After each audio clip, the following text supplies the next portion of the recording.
Um, and what's up, everybody? Welcome to Pickaxe Day 2. It's good to see you all out here again. Hopefully, you had a good night. And we on the Pickaxe team are really happy to introduce Heather here.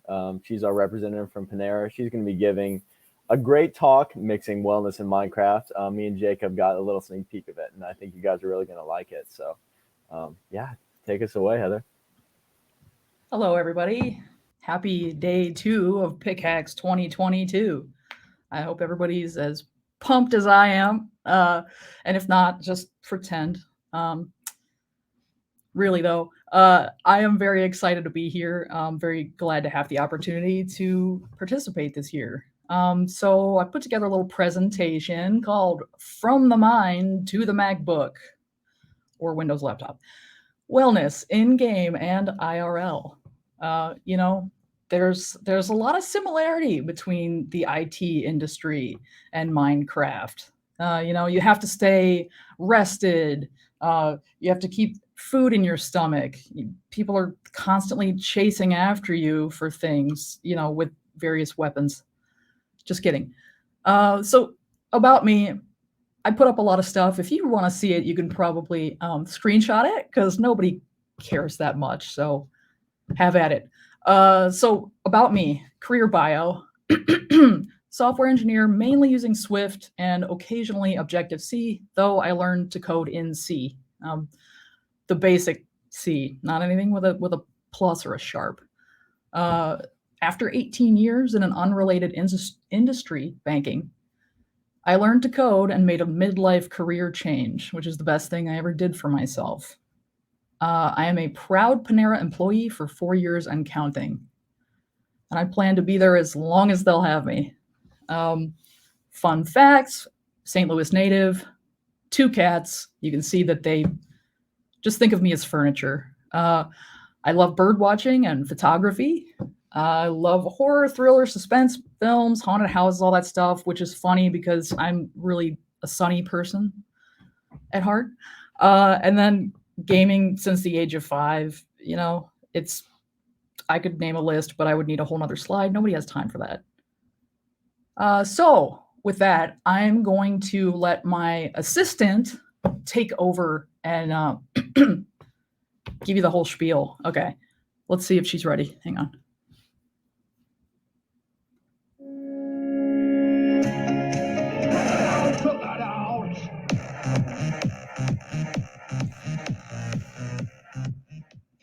I am so pumped for Pickaxe 2022. I can't even handle it. I can't contain my excitement. I'm so excited. I'm like actually talking to myself. Okay, I'm just gonna hang out here in the safe space, just behind my laptop. I just love looking out the window, and the best part is people can't even like see me when they walk in. It's gonna be hilarious. Trust me. I'm not sure what time they're gonna get here, but hopefully soon. Hopefully soon. I don't want to have to crouch here all day. You know what I mean?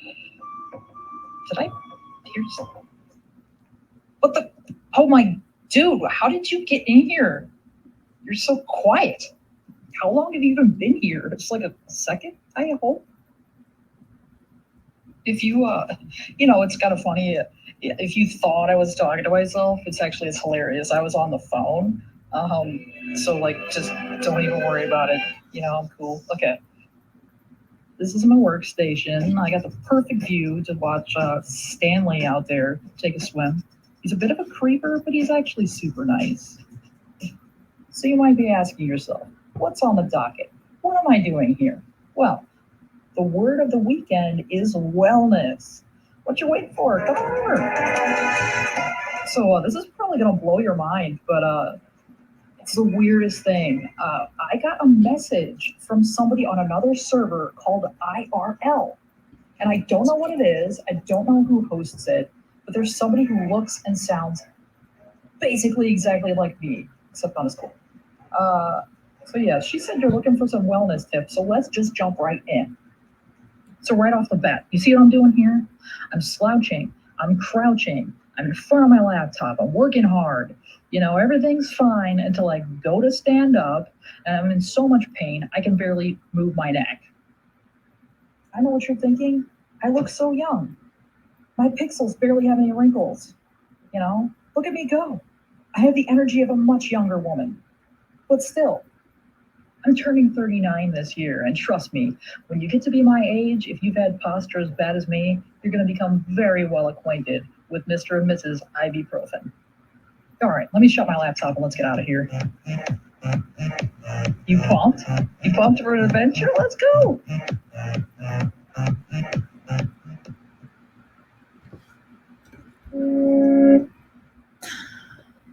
Okay, so my assistant gets to have all the fun parts, which leaves me with the actual, facts. So yeah, depending on what you value, you might want to just get back to her. I'm not sure. It's funny that she thinks she's cooler than me, but I'm not worried about that. So the impacts of bad posture. Now, this is something if you're working from home, from the office, um, using a laptop, desktop, any kind of mobile device, you're going to be at risk of having, long-term negative effects from having bad posture. Now, don't do as I say, not as I do, because I'm actually slouching to look in my screen right now, but just pretend you didn't hear that. So back and neck pain. Poor posture increases load on the spine that can damage the vertebral discs and muscles, leading to increased risk for neck and back pain, as well as fractures when bone mineral density is low. Shallow breathing, slouching, especially while sitting, can negatively affect breathing, according to a small 2018 study in Biomed Research International. Chronic disability. Sometimes bad posture becomes habitual, particularly among people who sit in front of computers for work. And such posture issues can lead to chronic disability, according to a study in the journal Ergonomics. Slouching or slumping over time can make the spine fragile and prone to injury. I had an extra half sentence there. You know what? Don't even worry about that one. Negative mood. A study of college students found that when they walked with a slouch, their energy levels decreased, especially for students who identified as being depressed. But when they skipped, they recorded increased energy levels. Now, I'm assuming they mean skipping, the alternative to walking. I don't know how easy that is to do when you're, in the office or just walking around. And by the way, this is from Forbes.com. I've got a link at the bottom. So we just talked about the negative effects, and this is what the wrong sitting posture looks like. And actually, I think this guy has better posture than I do right now. So like they could put a picture of me on the very left hand side as like the worst case scenario. And then we've got the correct sitting posture. Back upright. The screen is at a proper height. Feet are propped up. He's looking pretty happy, pretty healthy. So let's talk about how to get there. How to fix bad posture. Develop postural awareness. Learn what good posture feels like by standing with your back to the wall. Standing with your back to a wall with your head, shoulder blades, rib cage, and sacrum aligned against the wall. Adjust your desk, chair, and computer screen. If you work on a computer, make sure your screen is at eye level, your feet rest comfortably on the floor or on a footrest, and that your chair supports your back. Proper office ergonomics can make a significant impact on your posture both during your workday and when you're off duty. Pay attention to how you sit and stand. When standing, keep your shoulders back and relaxed, your abdomen pulled in, your weight balanced on both feet placed hip width apart, your knees relaxed, and your head directly over your spine. That's a lot to remember at once. So I suggest, taking a few months and working on like each one, maybe a week at a time, and then combining them at the end. When sitting, be it in front of the television or with your phone or laptop in your hands, be mindful of slouching and shoulder hunching. Shout out to my friend Andy, who has shared this with me. She's very cool, and I don't know how she got this picture of me, but I think it's pretty funny. Yeah. So, like, looks like my assistant has been enjoying her time while I've been showing, wellness facts. Let's see what she's up to. I think it's been a pretty good day, pretty productive. Got a lot of stuff we were looking for. Really was hoping for diamonds, but I think we might settle for this lapis. I am just exhausted. Like, I have to work in the morning. I have a presentation to give on Saturday morning. I just don't. Anyway. Oh my God. Are you serious right now? Dude, diamonds? Okay, this is what we've been waiting for real.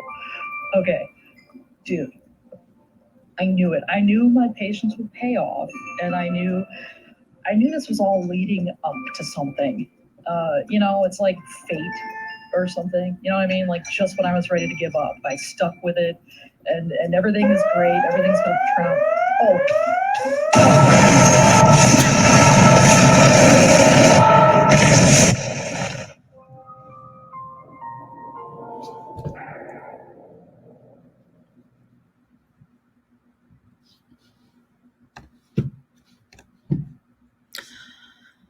So what can we learn from my assistant? She's a mess, okay?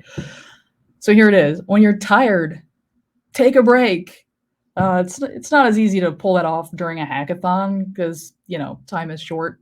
But even still, it's important to make sure that your body and your brain are rested because that's when you do your good work.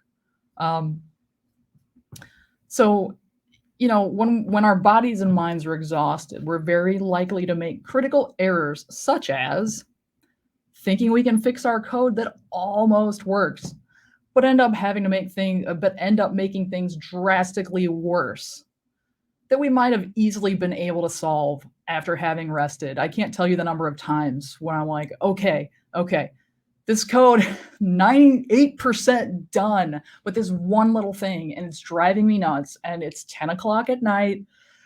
I don't want to have to go in the morning and say, oh, I still didn't have my code up for review because it's just this one little thing. I can fix it. And then pretty soon it's, midnight or 1 o'clock or later, and all of a sudden my code only works 80% now, and I have to, go to sleep begrudgingly, wake up in the morning, look at it, and say, okay, let me just revert everything I did last night and take another look.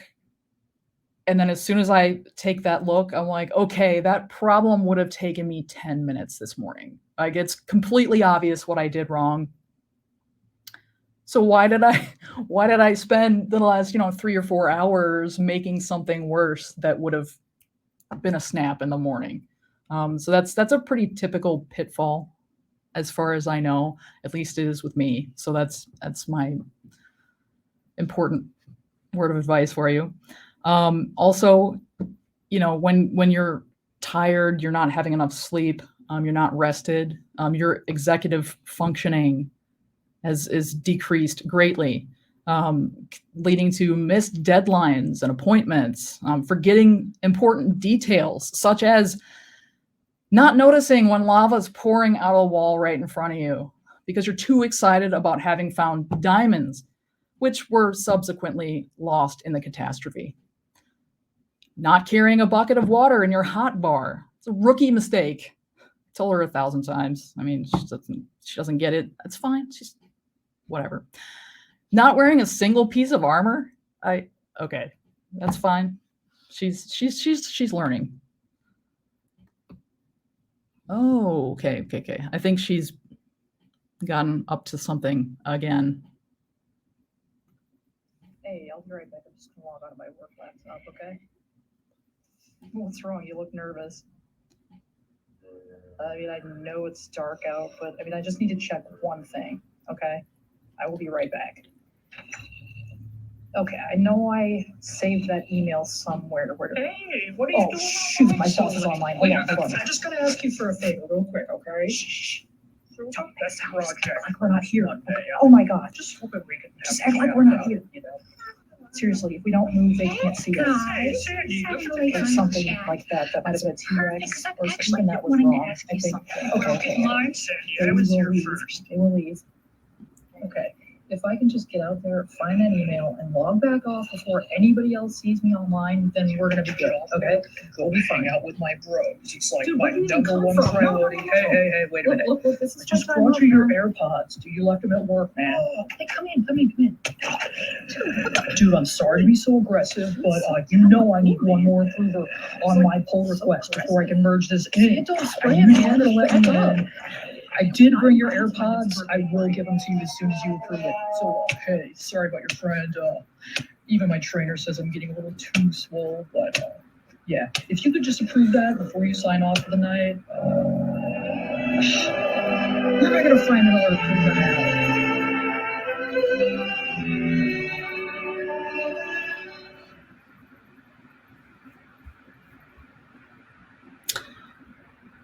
So there's that. Here's the thing. Nothing is more important than your health. You know,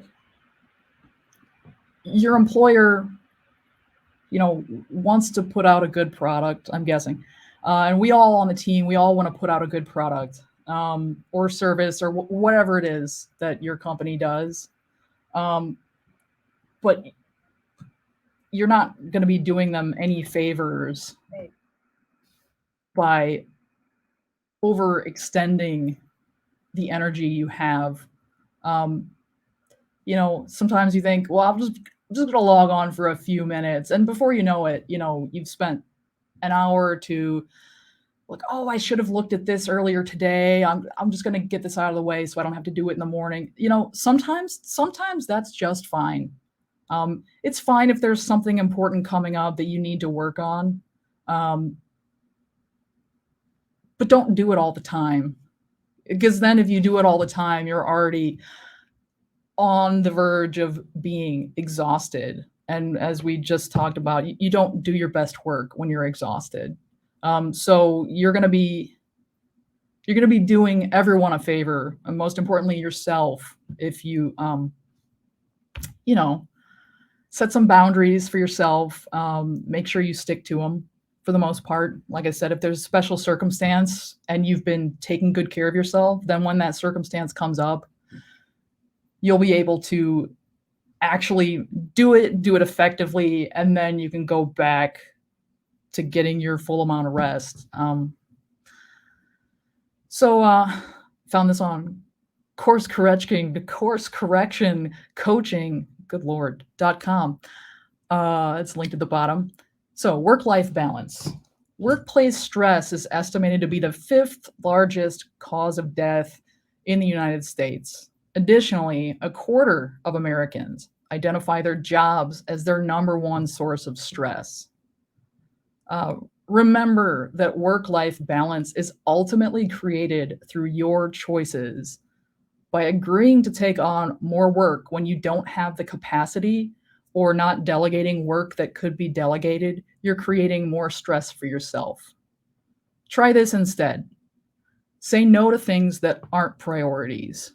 Now, of course, if you have the bandwidth to do stuff, of course it's okay to do all those things. You don't have to, don't shirk your responsibilities, but know your limits, delegate tasks if necessary.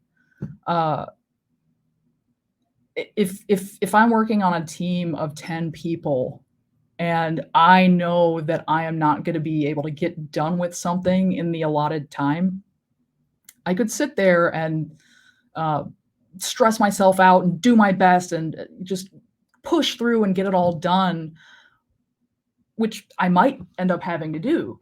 But at the same time, if I reach out maybe in the chat or something, and I say, hey, does anybody have the bandwidth to help me out with something? Because I'm rushing to meet this deadline. So if anybody has the time, I'd really appreciate it. Somebody may or may not be able to jump in, but you're giving people a chance to kind of maybe even swoop in and save the day. Who doesn't like to be the hero, But more importantly, that's the way to get something done.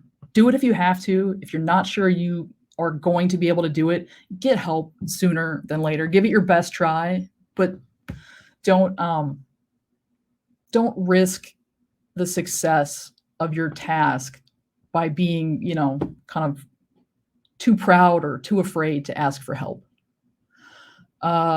Choose to do things that are priorities and let go of non-priorities. Sometimes that's difficult if you're already in the middle of working on something that's kind of, it's not the most critical thing, but it's still important. And you don't necessarily want to step away from it because you've been working on it and you're just almost done. There's that phrase again. When something more critical comes along, it's hard to step away from that thing, especially if you're really almost done. I think it's a balancing act that takes a long time. It's taken me several years to get to the point. I still, sometimes I'm like, what's the most high priority thing? Sometimes it helps to, reach out to a team member or a supervisor. And I've never gotten a bad response when I've asked, can you help me prioritize these tasks? I've got these 3 things to do, and I want to make sure that I'm devoting my time to the most critical issue. I have never had a bad reaction from a supervisor. I think they like to see that you're taking initiative. They like to see that you're evaluating, how much time you have to execute these things, and they like to know that you take it seriously. And finally, prioritize your own well-being.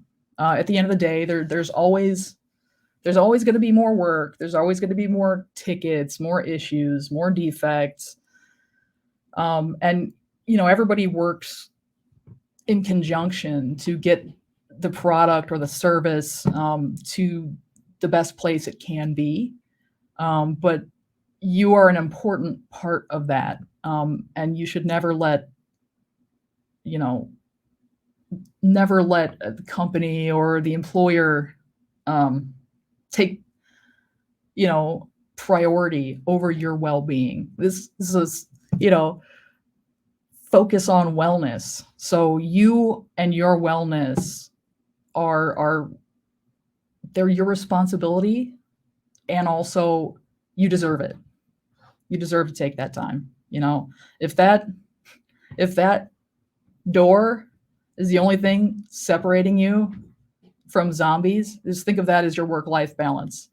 Open that door when it's time to work, and when it's time to rest, shut that door and don't let anybody come in, even if they say, oh, you left your AirPods at work, when they secretly just want another approver on their pull request. Okay, that's just a tip. Now, of course, you can open the door sometimes if it's critical, but just exercise caution, because you just never know what they're going to do when they get in there. So a final note about boundaries. Making tough choices requires you to create strong boundaries, even at work. You're only one person, and you can only do so much. Being stretched too thin isn't going to help you or your employer. Having boundaries can sometimes feel scary, especially since enforcing them means saying no to people. But it can be done without feeling badly about it. Saying no kindly without guilt is a skill that can be developed. Again, I took this from coursecorrectioncoaching.com. I will let you know if and when I develop that skill, saying no without feeling guilty. All right, it's Q&A time. Does anybody have anything they'd like to ask or share?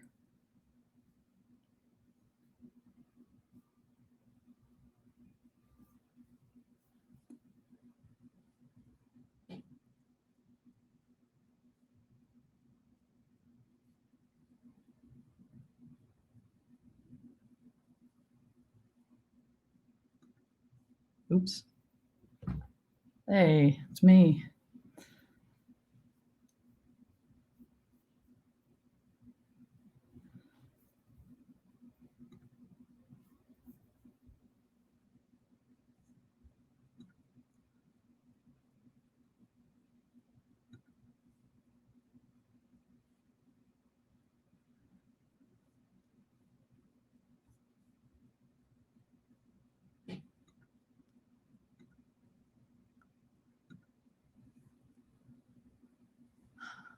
Oh, how do I feel about a standing desk? I think it's wonderful when people use a standing desk. That's it. Oh no, I'm kidding. Standing desks are great. I was reading up on this stuff last night, and it's one of the best ways to prevent bad posture. I've really been wanting to get into that because, frankly, this it's very hard. It's very hard to sit here at my desk and not slouch. Um, I just haven't. I've been too lazy. I'm too lazy to go out and buy one. I'm too lazy to actually use it.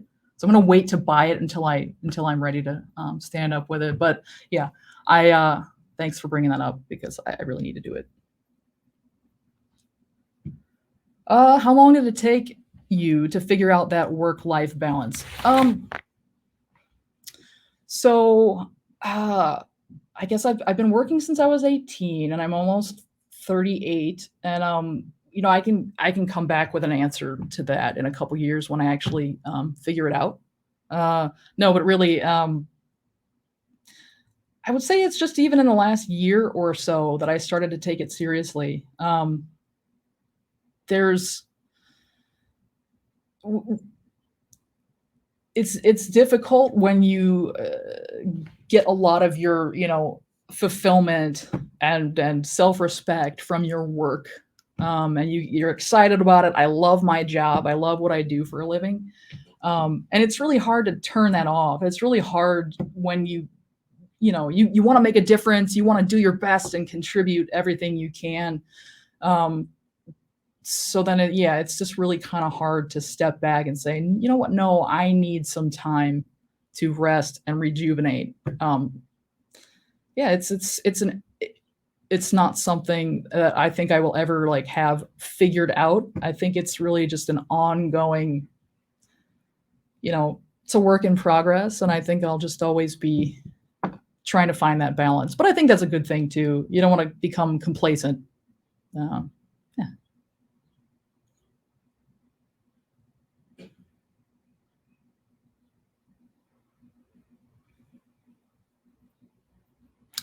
Oh, what are the top 3 advices you would give to a starter like me in the working world?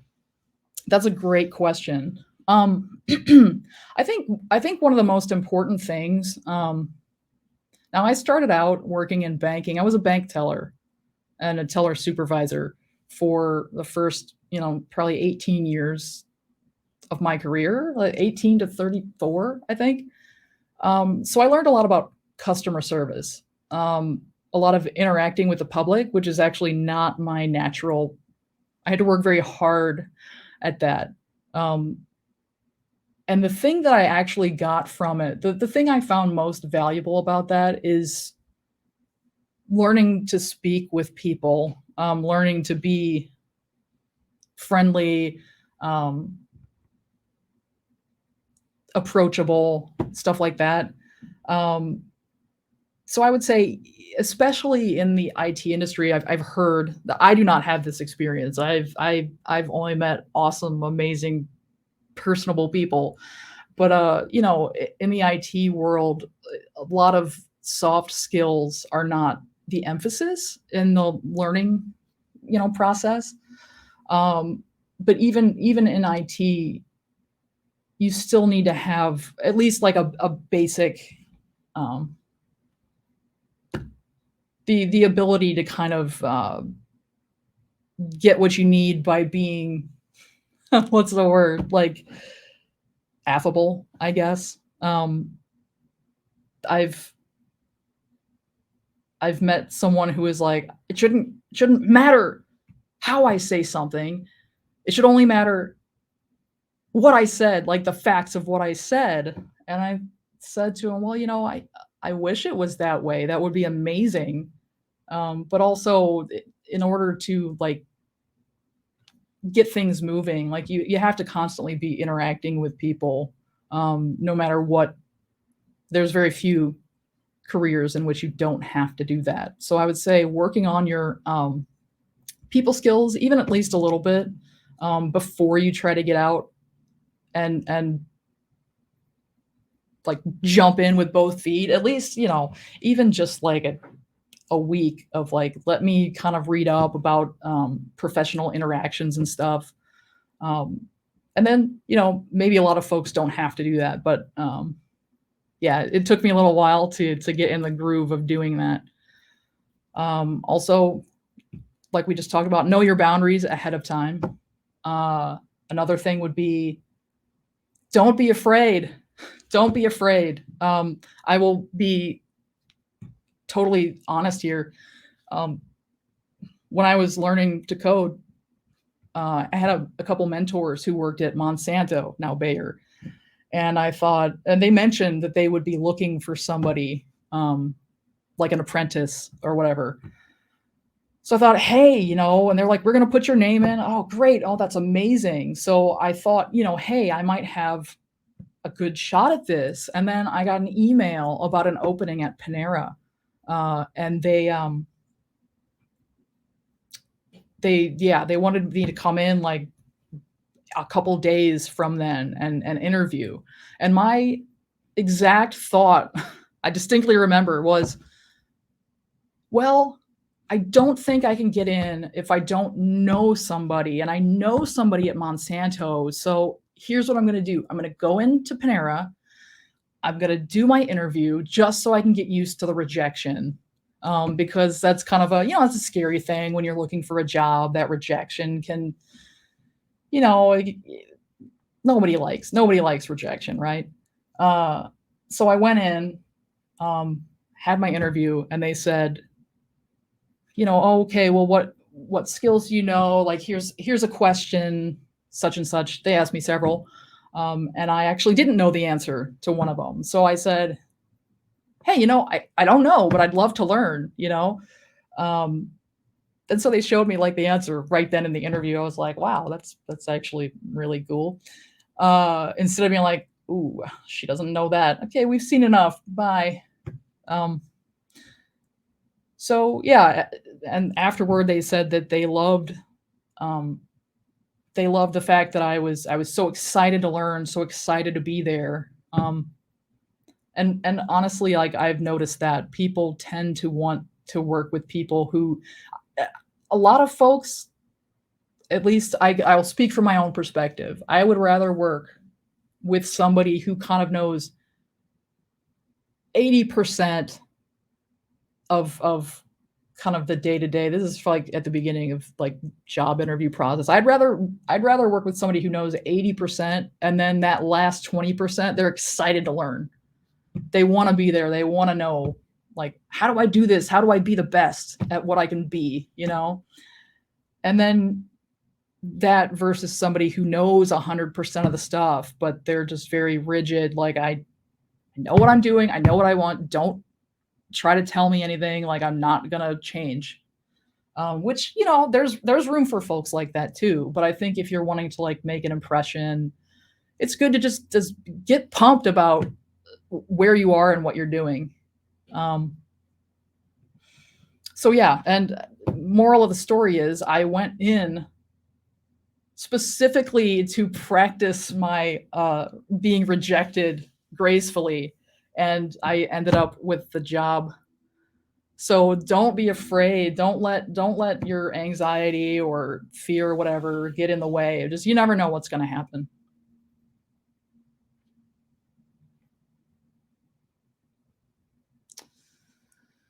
Do you think that people who want to take their work-life balance seriously are at a disadvantage if their peers are a lot more focused on work?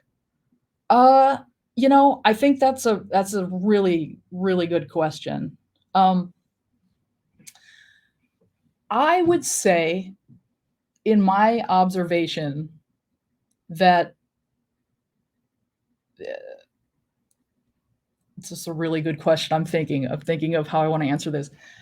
I think on the face of it, you'd think that, yes, you'd be at a disadvantage if you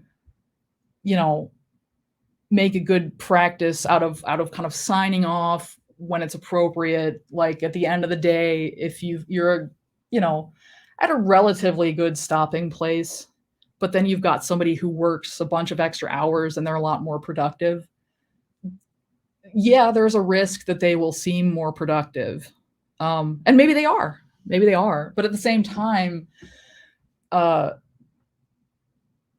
if you want to be doing your best work, and if you want to, not get burnt out after 2 or 3 months or less, you're going to want to take seriously your need for rest. And also just for fun,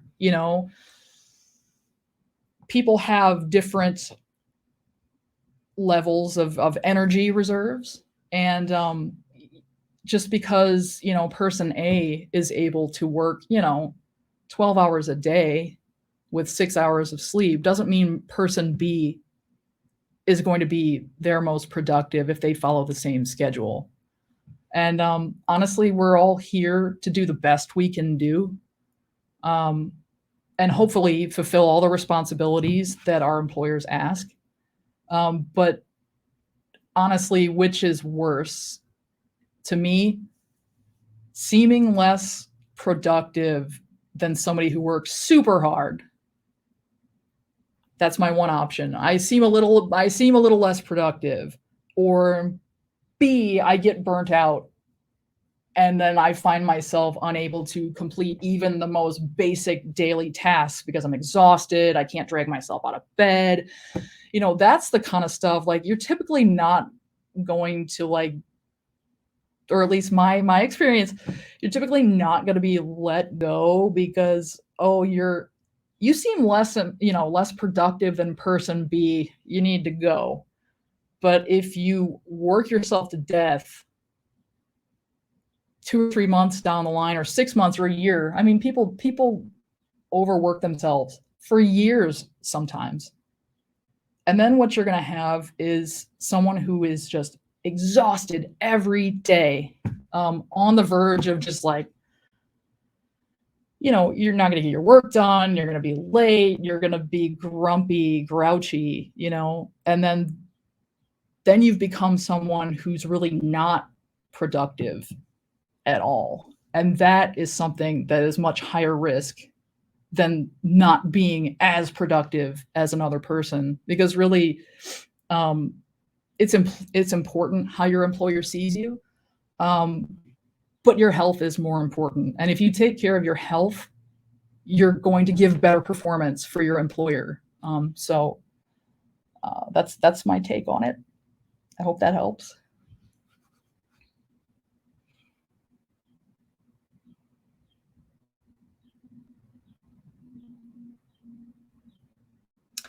Are there any good ways to de-stress a bit while you're actually at work? That's a good question. I think being near a window helps, if you can pull that off. Turn on some music sometimes. I personally, I can't listen to anything that requires my brain to process what I'm hearing, so I have to put on music that I know it so well I could be playing it in my head anyway. And other than that, I mean, just basics, I guess, of making sure you're in the temperature environment you feel comfortable in. That's hard if you work from an office. It's very hard if you work from an office. Get yourself a fan or like a space heater if they allow them. Having pets, if you're working at home, having your pets in the room with you. I've locked mine out because they were just all over me.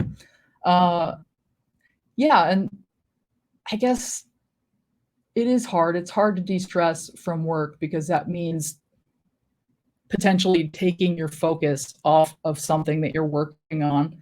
But if you can get up and just walk around, for 10 minutes, maybe set an alarm, once an hour, get up for 5 minutes, or every 2 hours, get up and walk for 15 minutes. It's gonna help. I need to be better about that myself. Yeah, or maybe even just put up some funny pictures in your workspace. Something you can get a chuckle out of when you should be looking away from your screen every so often. If you can point your eyes at something that makes you happy or makes you laugh. I think that helps too.